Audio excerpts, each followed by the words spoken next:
Hello and welcome to the What If South is Up podcast, where we talk about the ups and downs of creating worlds from scratch and all the misadventures we experience along the way. In a nutshell, how to wing it like an author. I'm Derrick Hall, author of the Crimson Prophecy series, consisting currently of The Trials of Tiarsis and Ketron Odyssey. Joining me this evening is my lovely co-host, Xtina Lefebvre. Hello, that's me. I'm Xtina, or Xtina Lefebvre, and I'm in the middle of writing my first book, which has a working title of Cogs and Arrows, an urban fantasy / steampunk novel. And we also have a very special guest this week. We are joined tonight by fellow author and master of digression, we hope, Josh Silverman. Hi everybody, I'm Josh. So, Josh, you have to tell us a little bit about you. I mean, everyone wants to know. I mean, what do you do every day? Spill. Well, by day I'm a software developer, and by night I try to write, and I definitely put the emphasis on try.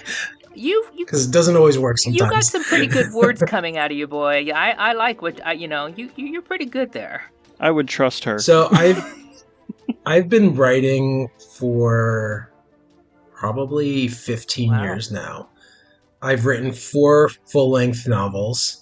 And the last, I want to say 3 years, I have bounced from idea to idea, as yes, you have, knows, to idea, and I can't seem to just get a 5th novel out of me. That's been a major roadblock because I keep going from different series to different series. I'll do 10 or 15,000 words. And then I'm like, this is not going the way I think it's going in my head. I'm going to do something else. And I'll do another 15,000 words and something else. I'm sorry. I can't not like that. I mean, being ADD myself, that all jumping around and new fuzzy squirrels, I'm fine with that. Squirrels everywhere. I have noted there's definitely a theme forming to the bouncing, shall we say. So I'm definitely kind of trying to... All right, let's kind of group these ideas into categories. What is common about them? What do I really care about in all these different ideas? And how do I solidify those into full stories again? No, so what's your favorite genre to write in?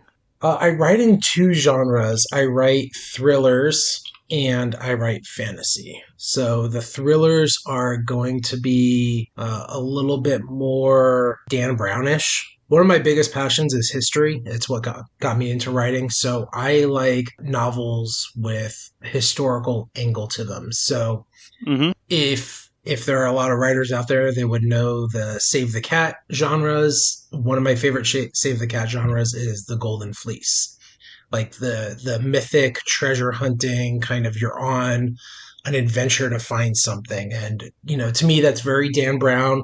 That's very, Douglas Preston, Lincoln Child kind of stuff. James Rollins from the thriller side of things. And I'll just eat those up. I'll read a book of those a day if they keep producing them. And I've always wanted to write that, but I want to write it in a culture and a history that I gravitate more towards. I'm Jewish, so a lot of my religion and culture and history kind of bleeds through my writing. Whether that's fantasy or thriller, I will tend to kind of have that weeded in there in some way or shape. It makes your stories really interesting. I enjoy reading the things that you've shown me. Yeah, thank you. I don't read a whole lot of thrillers these days, but I used to read all of those authors, and I know exactly where you're coming from. And I think putting a Jewish twist on it, especially since that culture runs so deep historically, would be fascinating. Yeah, absolutely. And that's kind of thing. I do it with fantasy too. I'm currently trying to write an epic fantasy. And it's all rooted in Jewish folklore, ancient stories. I want to say myth, but it's not really myth. Kind of, it's what Jews used to believe at one point in time. So that has been a very interesting experience. Crafting that story, I'm only a few thousand words in, and it's a very... With anything epic fantasy, I think the writing epic fantasy is just a very slow process.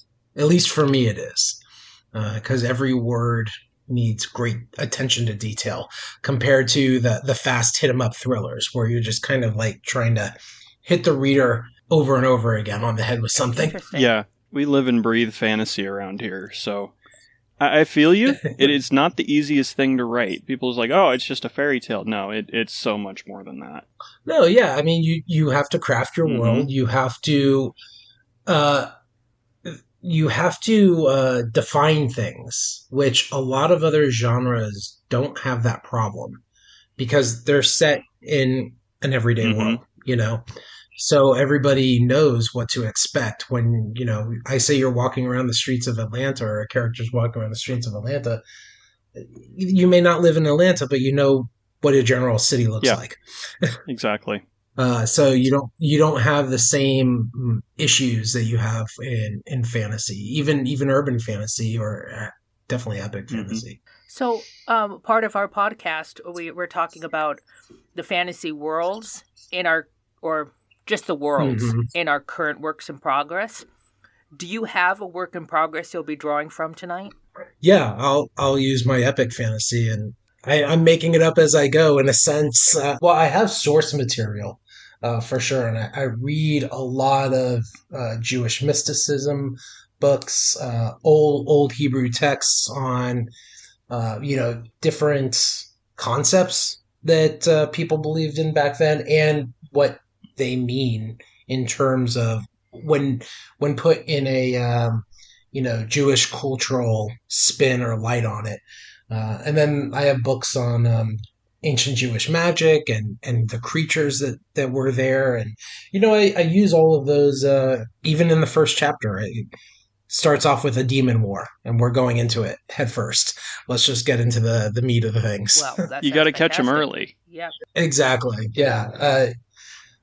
Pretty much, I mean, we're talking about those first lines, and that's kind of like where that first line draws from. I'm just going to go right into this. I'm going to start with action, and guess what? We're in the middle of a demon war, and it's a Jewish demon war. It's definitely a unique twist. Definitely. Do you have a working title for this work in process? Yeah, I call it the Grafter. The Grafter. And I'll explain that a little bit. There is a concept in Kabbalah where God has 72 sacred names. And these 72 sacred names have power if invoked by the right person with the right intention and the right tools, shall we say. So, just like Harry Potter, you have the invocation, you have the wand, which is off a conduit or medium to channel the energy or the power or whatever. Same thing kind of applies here. And I found in one of my books on Kabbalah, they talked about this concept of permutations.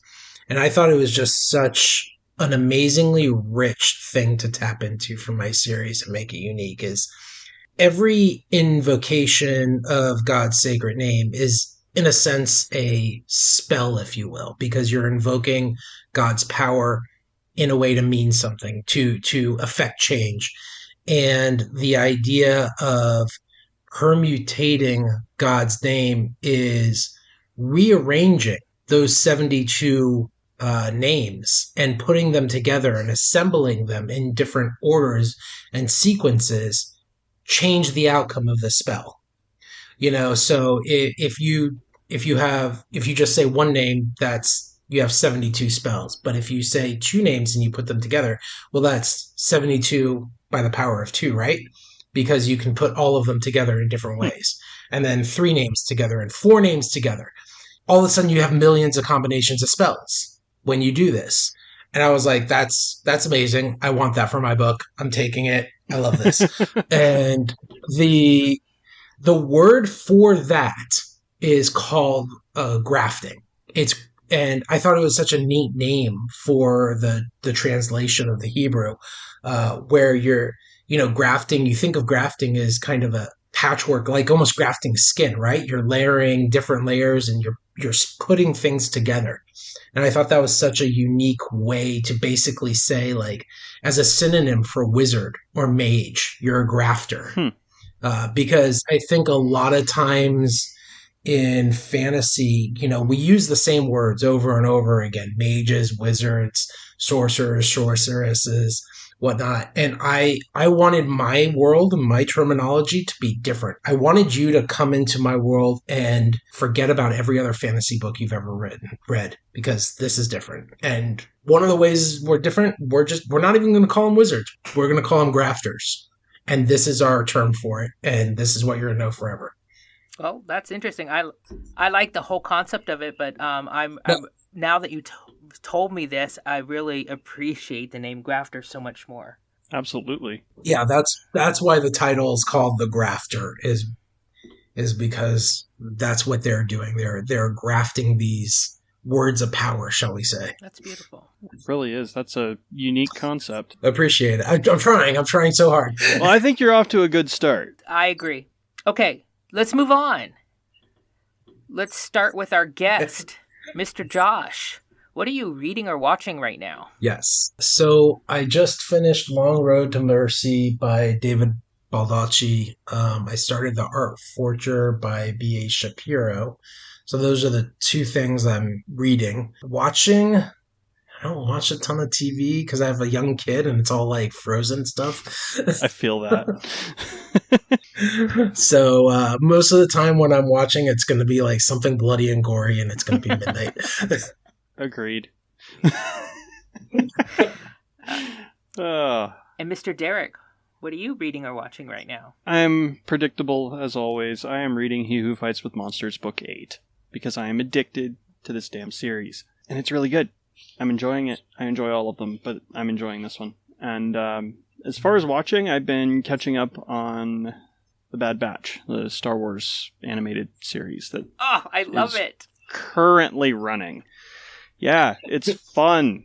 I'm through all of the episodes that are out. I thought they were all out, and now I'm really mad because I have to wait. But yeah, this new season is some heavy stuff, but it's awesome. It's awesome. And that I can watch with the kid. Yeah, I need to catch up on that. Yep. No, it's super good.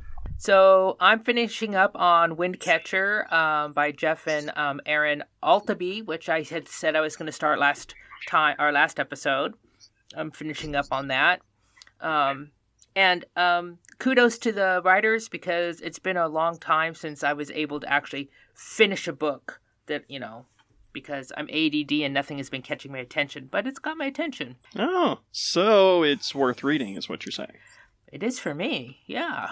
And I'm hoping that when I'm done with that, I get to work on a beta reading your next novel, Derrick. That would be awesome. I need all the help I can get. Yes, you do. Hey. Don't talk about me like that. Xtina, what are you drinking tonight? Okay, so I'm always jealous of your concoctions and your mixology whatever. So I went to the liquor store and I looked for something weird. So I'm drinking something I'm calling a butterscotch toddy. That sounds really good. Amazing. It's a butterscotch liqueur and hot water and a dash of Irish cream. There you go. Oh, that does sound pretty good. Josh, how about you? I'm lame. I'm doing Hey, coffee. whatever it takes, man. I didn't know this was a party, so next time I'll get the liquor. You're good. Derrick? I am boring this week. We switched places. I know. You could say I'm boring, or you could say I'm sophisticated. I don't know which. But I am drinking Pendleton Midnight Neat, which is a Canadian whiskey. Yeah, that's hard to say that's boring. It's not my favorite. Yeah, I don't I've see never that been a boring. Pendleton fan. Then why are you doing it? It was a mini that I found in a stocking over Christmas, and it's been sitting in my freezer. Was it your stocking? And it's not Jameson for the third week in a row. Well, it wasn't even a stocking. It was like a weird mini game that my mom made the whole family play. She had everything from Hot Wheels to chocolate to little minis of liquor, like hidden under Dixie cups. And I forget how the game worked, but we played it, and I ended up with liquor. Okay, that works for me. Yeah, free liquor. I'm not going to complain. All right, so our next section, Darlings Dead or Alive. Are you guys ready for this? Yes. Every week, we and our guests, if we have one, will bring one line and only one line from our stories that we have written They're lines that we love but maybe had to kill off in the name of the larger story, or could be lines that will never leave. Either way, we share them with pride or embarrassment. No context, just a teaser. So, Xtina, what do you have this week? So, you already heard this one, but I liked it, so I brought it. Okay. They're not fans, you rabid jackal. She hit the glass wall and said, they're slaves. Ooh. Yeah. Yeah. It says a lot. I feel like that's building to something. Yeah, that was actually the last line of the section, so. Ooh. Yep. Definitely building to something. It's a good ending. Josh, how about you? Mine is 6 hours ago. Long blasts from the ram's horn shofars belched the announcement of the demon war. Oh, that is a really good line. Oh. Well said. That's a good line. line. I can hear that. That's the first line in the book that I'm writing. It's a hell of a first line. No pun intended. That's what I said. I want to hit him hard. All right. Here's mine. You should have led with that, you rambunctious sauce box. So, rumbumptious? No, it is not. Is that your own word? Rumbumptious, Rumbumptious, is Victorian slang, Victorian era slang for like a fop or a dandy, like a entitled asshat. See, now I want context around what you're writing, and I know you said no context. I explained one word. You have no context of the scene. It counts. That's not fair. Well, the phrase as a whole basically means entitled asshat. So, rumbunctious saucebox. Yeah. Awesome. I know you've seen that one before, but... All right. On to the main event. Our game of What If. I have a list of theoretical world-building questions. I will roll the dice and ask one question. And we will apply it each to our own worlds. You guys ready? All right. Yeah. That is a 2. What if dragons were the size of house cats and just as common? First one to speak gets it. Oh, hold on a second. Let me think about this. Okay. What if dragons were the size of house cats and just as... They'd be cute! They would be cute. Right? They would purr. I don't know if they would purr. I don't know that they'd be cute. Well, they still have the same form, right? Well, yeah. But it's got to be in your world. So if your dragons were more Asian styled or something like that, the more serpent style, just shrink that down to like 1.5 feet long. That doesn't sound cute. That sounds terrifying. It's like that line from Avengers. How's that a party? Exactly. Yeah, no, that... Could you imagine that with like the hiccups or a sneezing fit in your house somewhere? Yeah. Okay, so I'll go first. I don't know what I'm going to say yet, but I'll go first. So in my world, right, it's steampunkish and there's magic.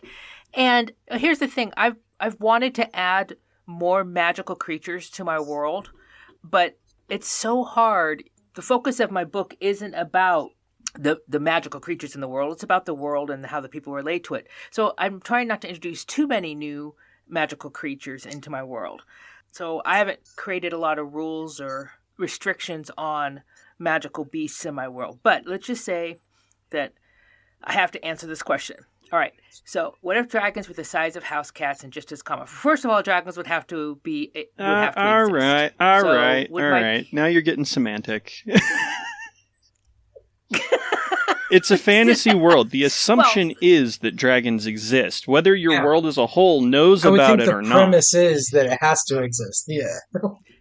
Well, see, in Native American mythology, there's no dragons, there's thunderbirds, right? So in my fantasy world, there would not have been dragons. That's not true. Actually, that's not true. See? I do have a line in my book that says somebody mentions something about dragons, and the person replies, "Where do you think we are? China? We have thunderbirds here." So there is an acknowledgement that dragons exist, just not okay, on so this some continent. rich But what if sauce they did box exist? imported a pair of dragons and they got loose, and now your world has dragons. Continue. Well, I don't think they would try to hunt them or anything. I think they would. Well, then they'd be. What's that called when you have a species that doesn't belong Invasive. and it eats everything? Invasive. Yes, invasive. Both of you knew the word. Good boys. They'd be an invasive species, I guess. So they would have to try to control if something them in is some as way. common as a house cat, I feel like you're getting into nuisance territory unless people are keeping them as pets. And We just said as size common. of a house cat, but you didn't. And just as common. Oh, see, I can read words. I know it's hard, but you have to try. I know it's.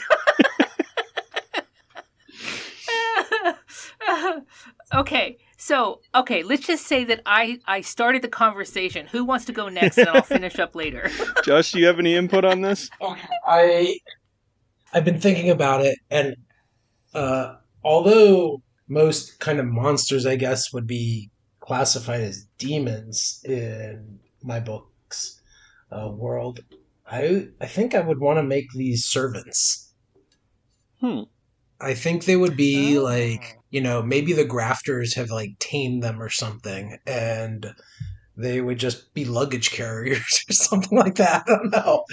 I was just thinking, like, if they're cute, if they're almost, I don't want to say innocuous, but, mundane in a way, then perhaps they have been controlled. Whether by magic or not, I would guess by magic that they would be house pets. Maybe not house pets, but almost like... You say that, and I get this image of all the house elves in Harry Potter being replaced by miniature that's dragons. What I was kind of thinking is like, I don't know, would they be like that? Where they would be almost like, would the Grafters make them sentient and then you're just... That's an interesting question, too. What if they were sentient? What if they could talk to you? How weird would that be? Exactly. Now you have this little fire-breathing, scaly Cheshire cat to deal with, and I don't know how I feel about that. If they were small and they were every day, then by the time that it's been, 100 years, 1,000 years, you've got all this magic, somebody better damn well figure out how to control these things. Right? That's its own set of issues. Like, if they just started appearing, that's one thing. But if they've been around for a while to the point that they're common and commonplace and people are used to them, that's a completely different question at that point. I would imagine I would have laws. There would be some kind of regulations, weapons permit for your dragon. Exactly. You get sued for unleashing a dragon on somebody. Worth it. A dragon wandered into my yard and killed my dog. Bad deal. That's just bad luck, friend. I don't like you. Get him, Sparky. Exactly. That's where my mind is going with that question. Yeah, no, that's completely fair. And raises a lot of interesting questions, actually. So assuming that they're commonplace to the point of being pets or just being alley cats, basically, and just seen all over the place, with my world being the more traditional medieval fantasy that it is, I would see them being kept as pets or trained to help with things like you could have, a dragon roasting your hunk of meat instead of cooking it over a fire or something like that. I could see feeding them being an issue. At least in my world, dragons are intelligent, but they cannot typically speak. So I'm assuming there would be some form of communication developed in order to talk with these things or at least communicate somehow. Or you could make them spies. Oh, spies could be fun. Spies could be really fun. That gives me ideas for book 3. Stop it. You have the problem of trying to feed potentially millions of tiny carnivores. And if there's different varieties of them, maybe some of them breathe fire, maybe some of them don't, and you have other things to deal with, like if you have a dragon as a pet that breathes poison gas and gets a sneezing fit, you might get run out of your own house. The place ends up set on fire or melted in acid or whatever. But there's lots of implications to that. I'm not sure where to go with it, but there's lots of implications to that. Well, I was just going to say, wouldn't there be like some kind of law against having a poisonous dragon in your house? Not necessarily. Potentially in some of the cities, but... Or if they're licensed, you would have some kind of licensure system. So there's this thing that happens with animals once they're domesticated, and it happens over generations. It's happened, they've tested foxes, it's happened, of course, with dogs, right? Not so much with cats because of how they're bred and raised, but they've done it with all different kinds of creatures. As the generations go by, first of all, the animals that are chosen to breed normally are more copacetic with human lifestyles, right? So you don't breed the violent dragons, right? You breed the ones that are going to actually do what you want them to do. So after 1,000 years of this domestication of the dragons, I don't know that they would be so violent and you'd have poisonous ones in the house. You know, I think that they would be more docile. I think that they would be more copacetic with the lifestyles yes, of the but you're people also in that world. assuming at that point that people are breeding them. What if it's more of a... Well, that's what you guys are talking about. You're talking about them being house pets. I mean, you're talking about, yeah, but not necessarily. You're talking about that doesn't using them for certain but tasks. that also doesn't necessarily mean that they're completely tame. It could be more of a you scratch my back and I'll scratch yours agreement than domestication. Or parasitic. Which I think is more what I had in my mind. I would have in my mind that it would be because of how my people respect other beings or other animals. They believe a rock has as much right to life as, you know, as a horse, right? So I don't know that they would actually ever try to tame them, right, or make them servants. I think that makes sense for your world. Yeah. And I say servant. I don't necessarily mean that in the common usage of servant necessarily. More like mutual like benefactor. Yeah, kind of like a service dog. Like they're a pet, but they're not. They're there to work and help and get fed and occasional belly rubs. Like, it's just what it is. Like that's what I'm seeing in my head, and I'm having trouble putting words to it. It makes sense. So I don't know. It's always the whiskey. I'm kind of warming up to the idea that they're spies. Maybe that's the thriller half of me.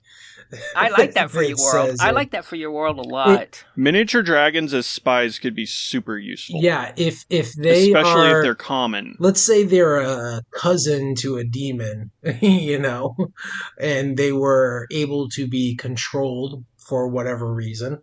Then the grafters would just slip some parasitic magic into them and send them back to feed information to them. Yeah, that sounds fun.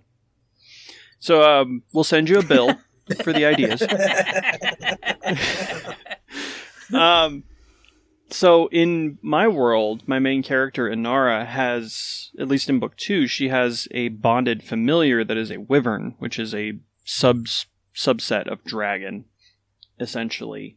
But he's, 70, 80 feet long, something like that. I forget what number I actually wrote down at the moment, but he's very large and is the only one that we know of in this world at this time. This is bringing up ideas in my brain of what if there was another, subspecies of dragon that was a lot smaller that could do this sort of thing, or could fly over a city and do reconnaissance or something like that, and just from the ground look like a big bird. Drone dragons. So now I have ideas too. Basically, yeah. We have drones. And we also have magic. And if the dragons were cooperative, there is the possibility of being able to, for lack of a better term, mind meld with them and see what they see. So this is giving me ideas too. Pretty cool. I like the idea of my people being able to communicate with them and setting up a symbiotic relationship with them for something. I don't know what that something would be right now, but I like that idea. It is an interesting thought, because we all have very different worlds and very different ideas on how this would work. And I'm really not sure what it would do to my world, other than how it could be used. That's the problems with modern society, is we try to use every resource we come across instead of preserving it and treating it nicely. But that could be a source for conflict too in your plot. Oh yeah, that is part of the main conflict, actually. So you can have Resource abuse. You can have a king mini dragon that's trying to fight for its people to make them so they're not enslaved anymore. I don't think that fits in my world, so I'll leave that one up. It doesn't fit in my world either. Just a new story. Right. Well, actually, it could fit in my world because there are levels of demons and a hierarchy of them. So there could be a king cousin. Oh, there you go. Dragon. And then there could be also sympathetic people that don't like what the Grafters are doing with him. Oh, yeah. Yep. You know, so you have politics and stuff coming in from that angle too. So it's not just one-sided, but multidimensional. Politics are so much fun to write. Not. The first half of my second book got very political out of necessity, and I hated every word of it. It's a lot of talking. I am not political. It is so much talking. My books are dialogue heavy anyways, but oh man, the politics are killing me. Yeah, there's a lot of potential there for sure. Now, Definitely. if we talk about what if they suddenly appeared? So we talked about what if they've been around for 1,000 years and it's part of it's part of the world. But what if they just started suddenly appearing? How would your MCs react to that? I think my MC would probably, since she is acquainted with the only known dragon in existence, would probably try to communicate and try to come to some sort of peaceful solution to... There's thousands of tiny dragons in my city all of a sudden. But barring some sort of diplomatic solution, it would probably come down to get rid of them. Or they would end up being not assimilated, but that's the word I'm thinking of, into society as just like another race of people, essentially. Well, if they suddenly appeared, they'd be kind of like locusts, right? They'd be eating things. Oh, yeah. It'd be seen as a plague at first. Just be like, where did all of these thousands of tiny, weird cat dragons come from? But would they still be able to communicate? That was possibly developed over thousands of years of breeding. If they just popped up, how would you negotiate with them if they couldn't communicate? Well, in my world, dragons are a sentient species. Got it. So, like, they can communicate with each other, they just don't speak the normal language out loud. I mean, Angos, the familiar, does, but that is a trait that he gained through the bonding process. That's not normal. Up until that bonding happened, it was this convoluted chain of magic and someone else's animal familiar, like, mind melding with each other because the animals could talk to each other, but the people couldn't talk to the animals without, like, magic spells and weirdness. It's hard to explain. So you'd probably end up having to do something similar again, but it wouldn't be impossible to communicate, assuming that your scaly little friends actually wanted to communicate. Yeah. And what about your world, Josh? What if they suddenly appeared? That's tough. They would still be considered a subclass of demon, I imagine, and if not able to be controlled, they would be forced to at least consolidate, you know, and put them to a specific area at least. I mean, I think about like Leviathan in the oceans and stuff like that. So, you know, they would probably either, if they could not relocate them, they would have to get rid of them, as Derrick said. Well, if they suddenly appeared in my world actually has portals. So I think that my MC would go get one of the shy men, and they would magically create a new portal and send them back. I feel like that would be an exercise in herding cats. It could be, but I think that's what would happen, is they would say, hey, these aren't ours, have them back. They're cute and all, but we don't want any. One. Yeah. No thanks. Return to sender. But how would your characters know they're not a natural part of the evolution of that world? And that they came here from some other place that would require a portal? Very good because question, magic actually. happens here. Well, I'm just saying, maybe something magical happened. Because I said so, damn it. Because it's in the script. Because it's in the script. Just read the words. I don't pay you to think, I pay you to act. Don't ask me questions. I'm just curious. You're like, send them back. You're like, I don't even know where they came Well, from. How do you know they don't belong there? my portals only go to parallel Earths, or to other locations on Earth. I was imagining that they just fell into a portal by accident, so they're just sending them back. That would be my guess.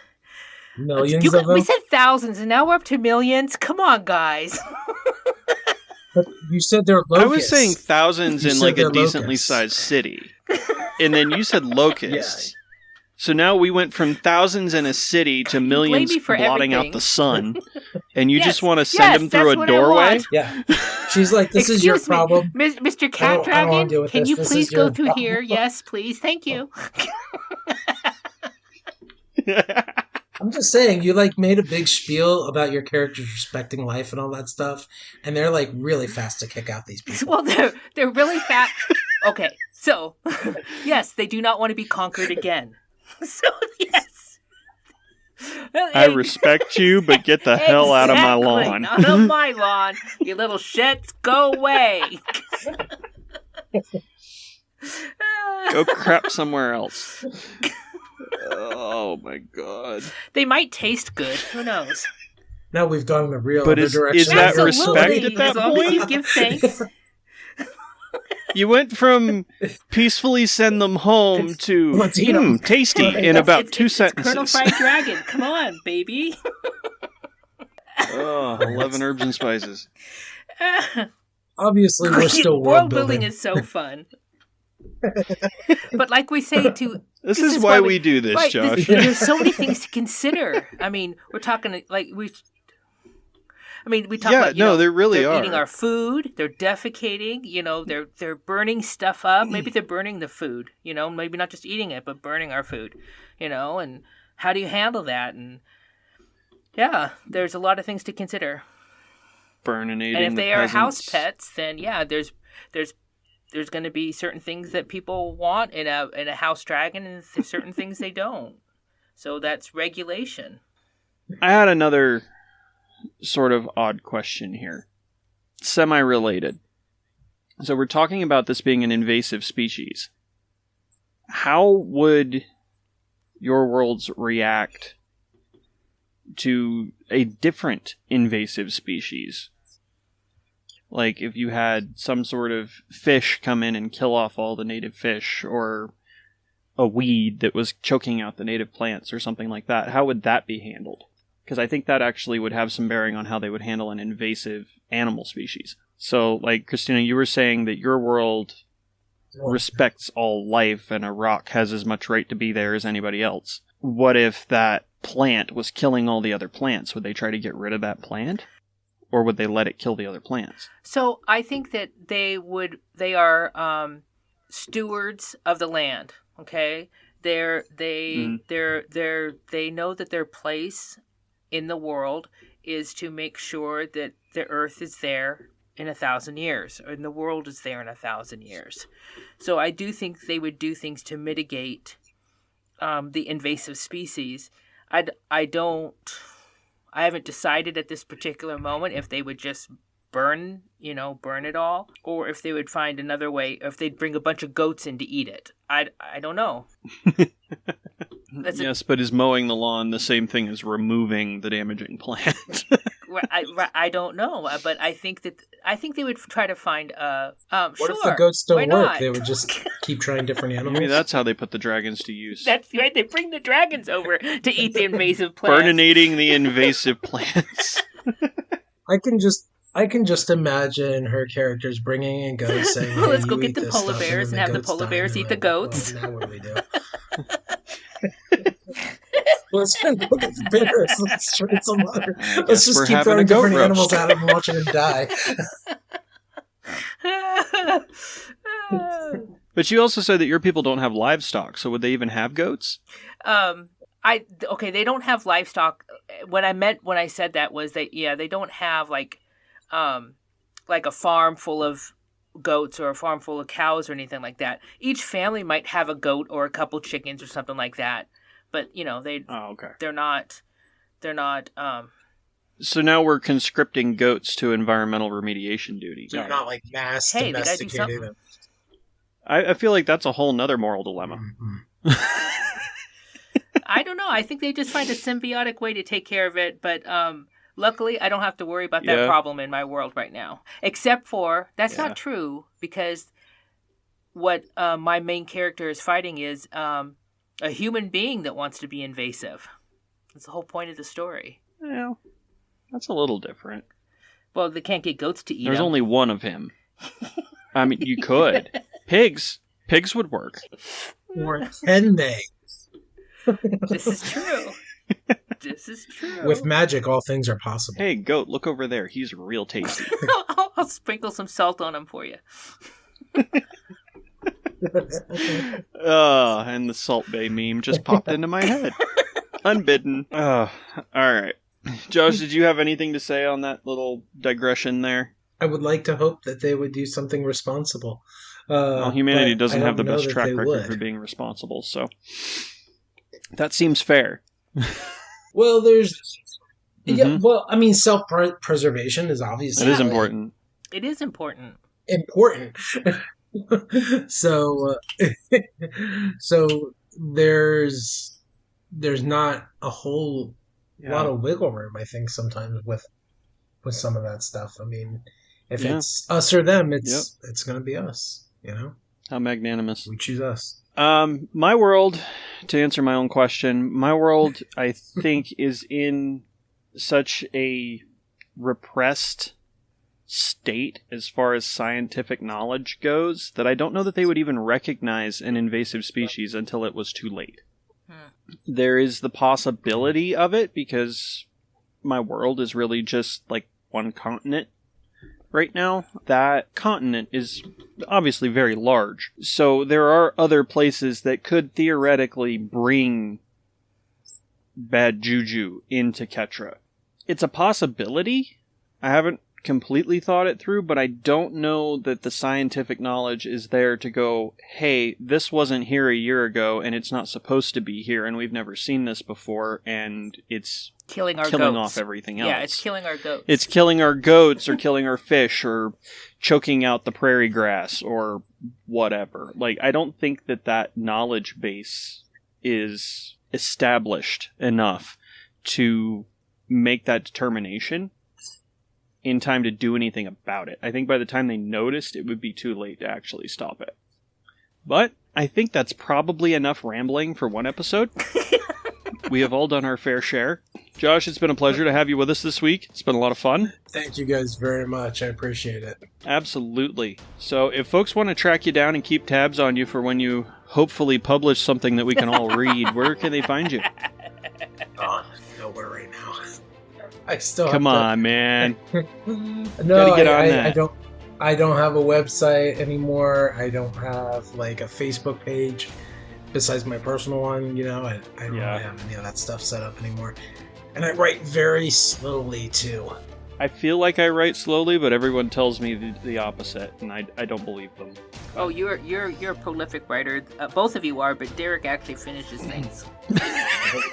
I'm right there with you, Josh. Come on, this guy's on his third book since I've met him, so... Gosh. And a novella.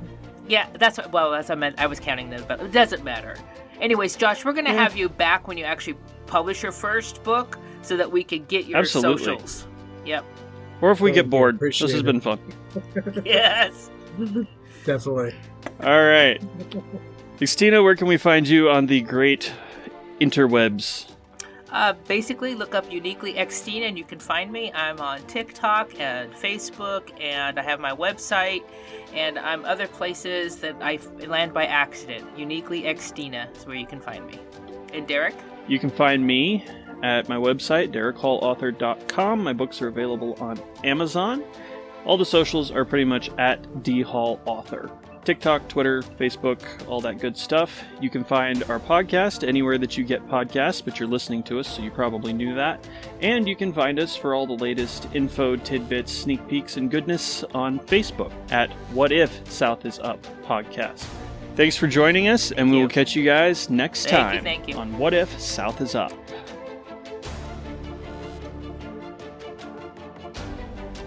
My brain is not working tonight. It's a good thing we can cut. You you Whiskey. It's the wrong whiskey. It's a good thing it's not live. Oh, Whiskey Tango Foxtrot. Oh, whale's balls, I can't talk.